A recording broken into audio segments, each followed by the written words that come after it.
сәлем достар, сіздерге бүгін осыны круассан жасап үйрететін боламын. Өте керемет рецепт. Бірден-ақ өте дәмді шығады және де көтеріліп әдемі болып шығады. Керек ингредиенттер олар жылы сүт, жылы су, одан кейін барып ашытқы, содан кейін қант пен тұз және де жұмыртқа және жұмыртқаның сары уызы. Ең алдымен біз жылы сүтті ыдысқа құямыз.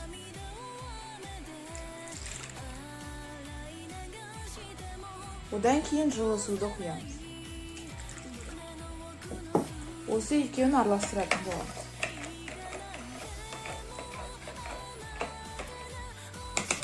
Және де ашытқыны салатын боламыз.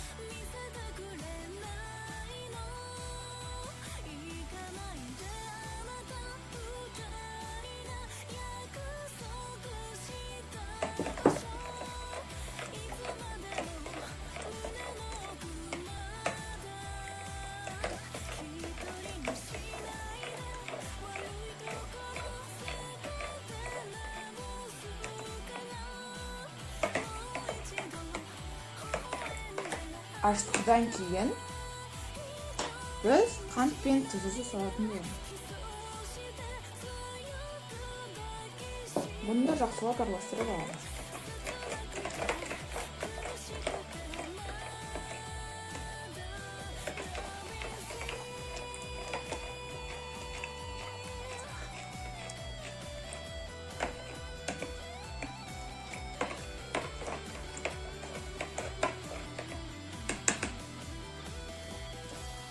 Араластырып біткеннен кейін біз оны кәдімгі матамен бұлай бетін 15 минутқа жауып қоямыз. Міне 15 минут өтті. Бізде көптеген көпіршіктер пайда болды.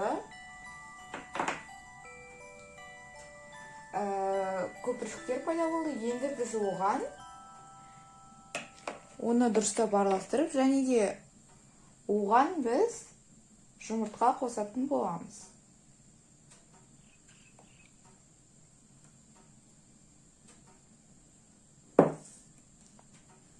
Оны дұрыстап араластырамыз.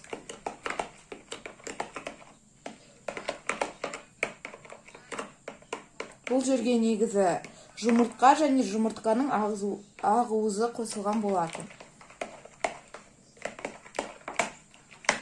Дұрыстап араластырып аламыз.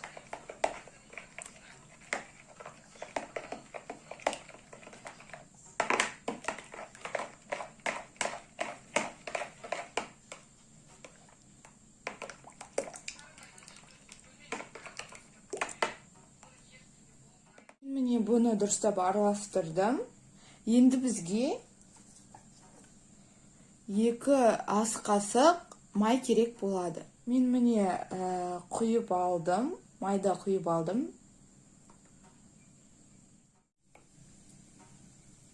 Оны енді жақсылап араластыратын боламыз.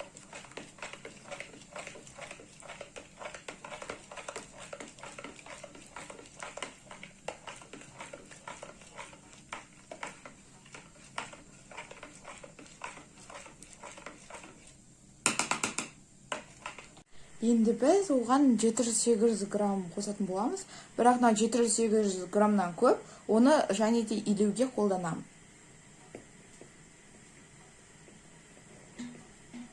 Жай-жай илеп қосатын боламыз. Бірінші мен қасықпен араластырып алайын деп тұрмын.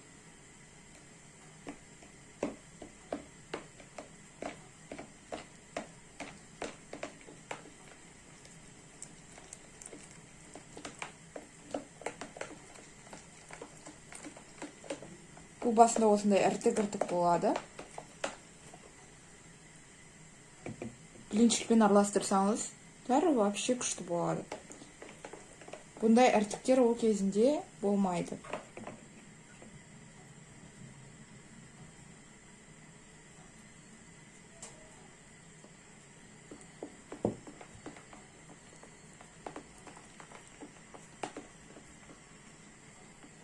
Мен мінеке қамырымды илеп алдым.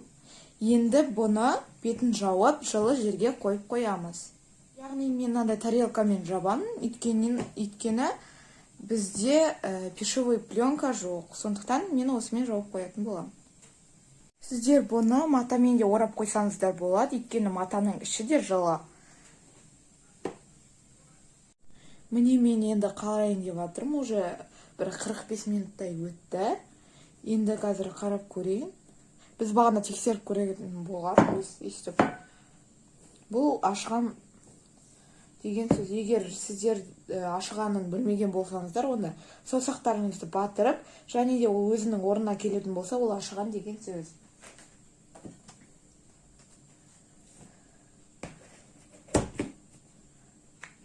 Ой. Міне ашыған.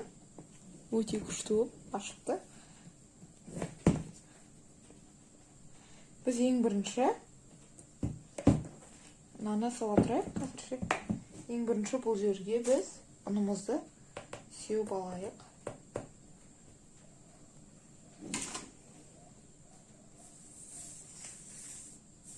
Ұнымыз сеуіп және де өте күшті болады.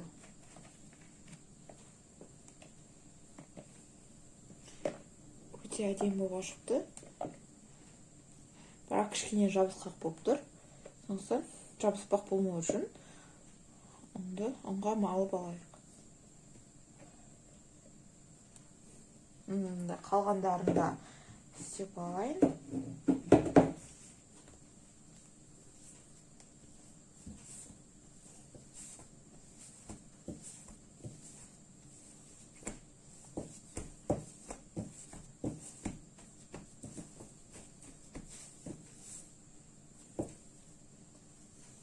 Міне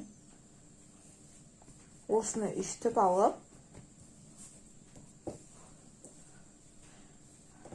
қалған артық ұнды қолмен ысырып тастаймыз. Бір жерге үйіп қоямыз.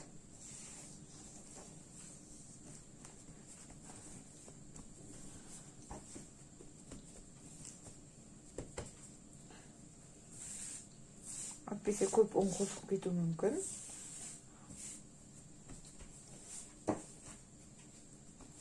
Және де бұны 12 немесе 10 бөлікке бөліп аламыз. Өте күшті ашыпты.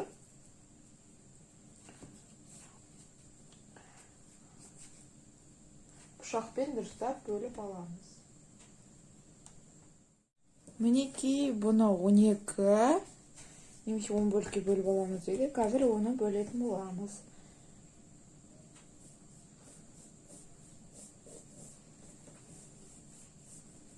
Дұрыс бөлінбей жатыр. Қолмен де бөліп жатыр. Және бұны домалақтаймыз.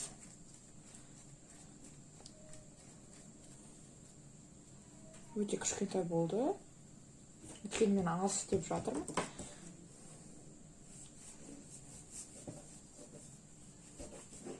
Домалақтап және де бұны бетін жауып қоятын боламыз. Мінекей домалақтап жатырмын.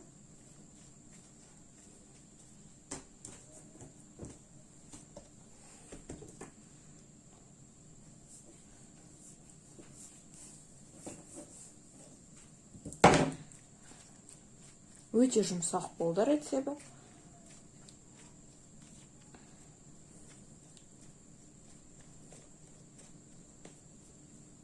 Бұлардың қазір беттерін жауып қоятын боламыз. Беттерін жауып, әдемі қылып қоямыз. Бізде қазір 4 бөлікке бөліп алдым. Мені 4 бөлігін уже істеп қойдым. Енді 3 бөлігін істедім. Енді мына 4-ші бөлігі.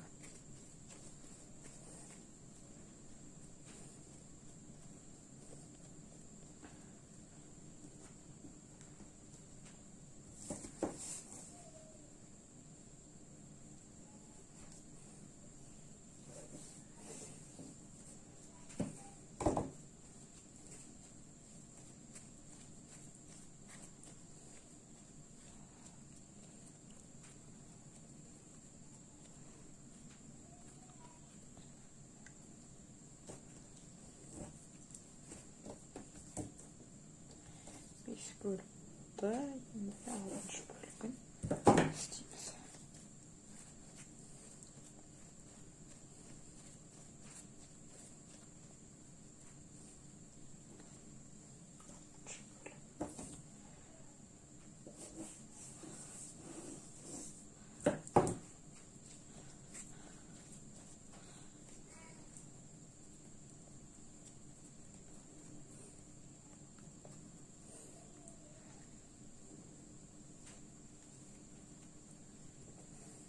Оның өзін бір бөлік қылып аламыз.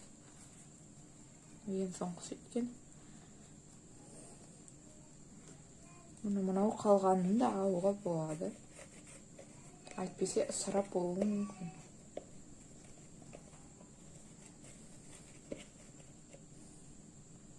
Бұны да ыңғашылап жауып аламыз. Және қосуға болады.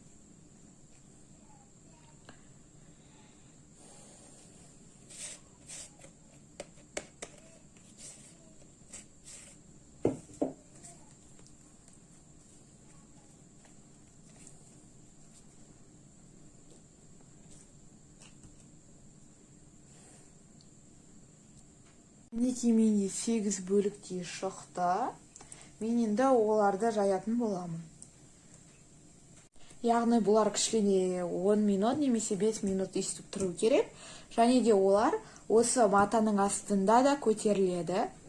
Көтерілсе ол жақсы жайылады. Яғни мен бұларды домалақ қылып жайған кезде өте жақсы болып жайылады. Бағана мен бірінші жайғанымды мен қазір жаятын боламын. Яғни астына ұн сеуіп. Бірақ қатты көп емес.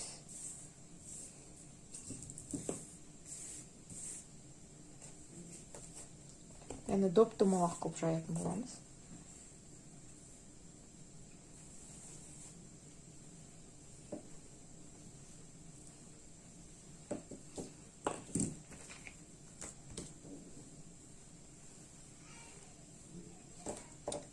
Сіздердікі егер жабысатын болса, онда оқтайларыңызды да ұндап алуға болады.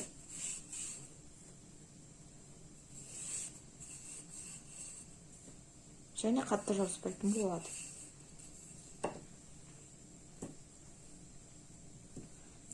Мен жабысып жатыр кішкене.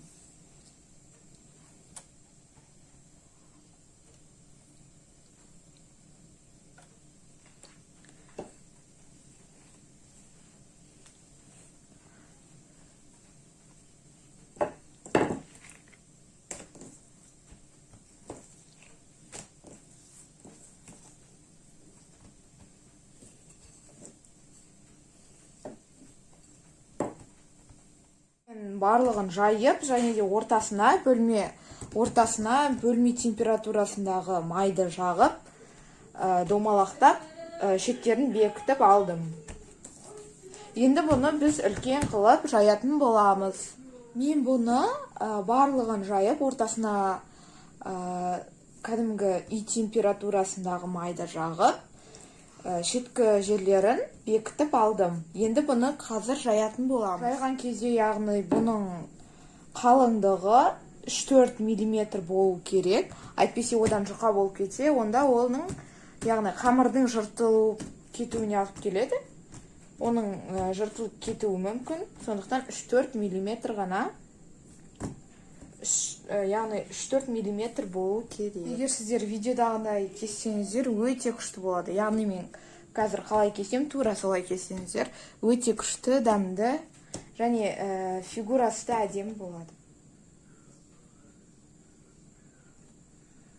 Яғни бұны тіп-тік қылып кесу керек.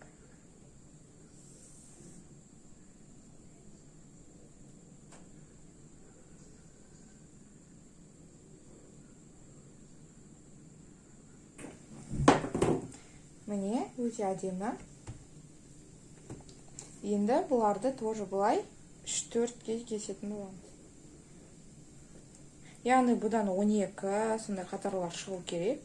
Яғни 12 круассан дұрыстап кесеміз. Бірінші рецептен ақ ол өте күшті шығады, және пышный болып шығады.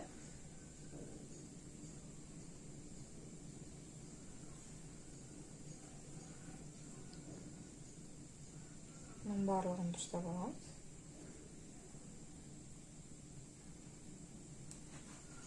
Өте керемет болады. Яғни былай бүйтіп әдемі қылып кесеміз. Және барлығының мынандай жерлерін кесіп шығатын боламыз өйстіп. Мынаны да бөлікке бөлеміз тағы да. Үлкендерін бөлікке бөліп шығуға болады. Вот, әдемі шығып жатыр.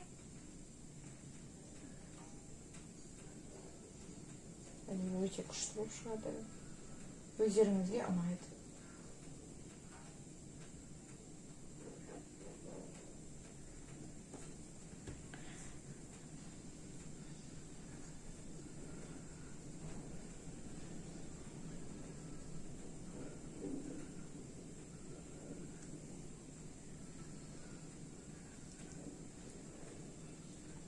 Міне менде қанша штук шықты қазір? Менде әйтеуір көп болып шықты. Енді мына жерлерін кесіп шығамыз. Барлығының осындай жерлерін кесіп шығамыз. Мен бұны варенкамен істейтін боламын, яғни ішіне сіздер варенкамен істесеңіздер де болады, істемесеңіздер де болады. Яғни осы жерлеріне саласыздар. Және де бұлай орайсыздар. Вот. Бүйтіп. Бұлай және бұлай. Бұлай. Менікі білмеймін, кішкентай болып қалды ма? Үстіне күнжіт сепсеңіздер де болады.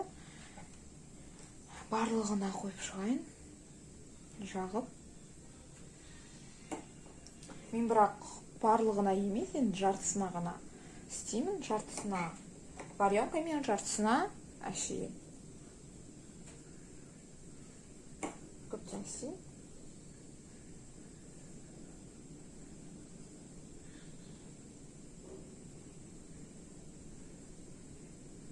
Сіздердікіде егер сіздер менімен істеп жатсаңыздар, онда дамды болады деген ойдамын.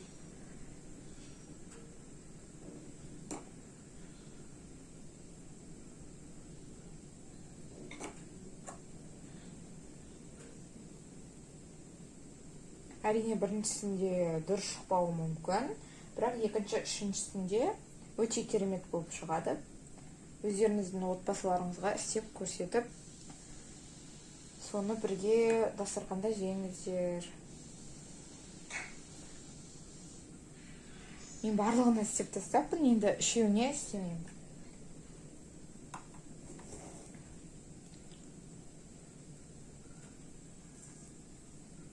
Барлығын орап шығамыз.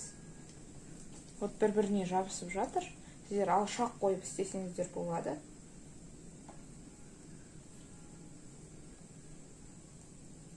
Вот, міне әдемі болып жатыр. Мыналарды әшейін істеймін.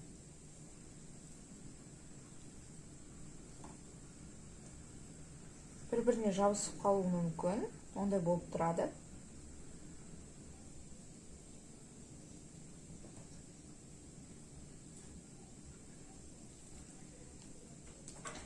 Алшақ қойайын кішкене.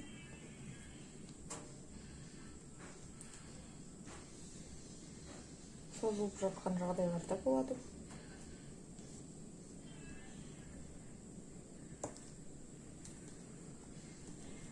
Осындай кезде кішкентай болғанымен, бірақ бұл пешке барған кезде өте үлкен болып піседі. Ода кішкене жабысып жатыр.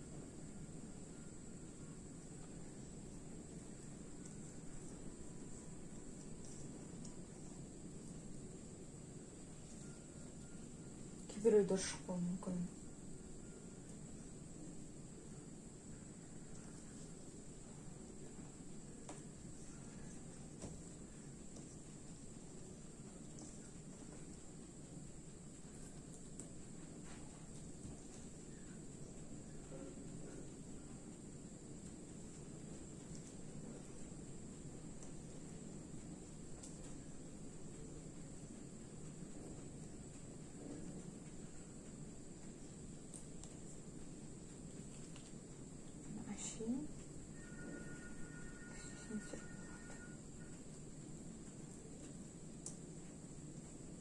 мынау астында былай жабысып жатқандар, ол яғни мен бағана барлығын қабаттаған кезде дұрыс істемеппін, сондықтан үйтіп жатыр. Но менікі қатты әдемі болып шығып жатқан жоқ, но болады жеуге. Сіздер әдемі қылып істеңіздер, сонда әдемі болып шығады.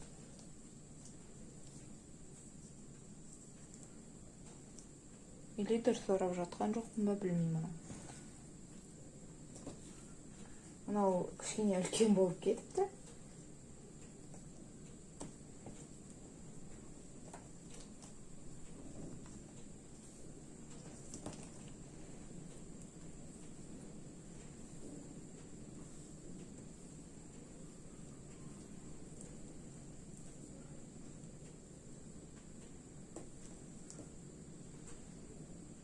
Осындай болды, енді бұған сары өзін жағатын боламын.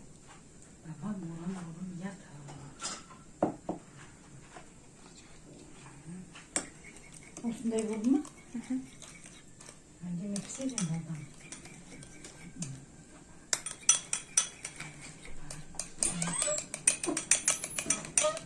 Бұны араластырып, осыған жағатын боламыз. Бұл қызарған кезде бұл, яғни осы жұмыртқаның сарысы әдемі қылып пісіреді.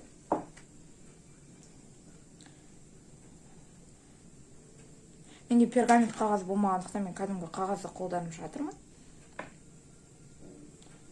Онда да күшті. Өзіме қатты ұнады. Барлығына сөйтіп жағып шығатын боламын. Міне мен бетінің барлығын істеп бітті. Мен духовкаға салатын боламыз.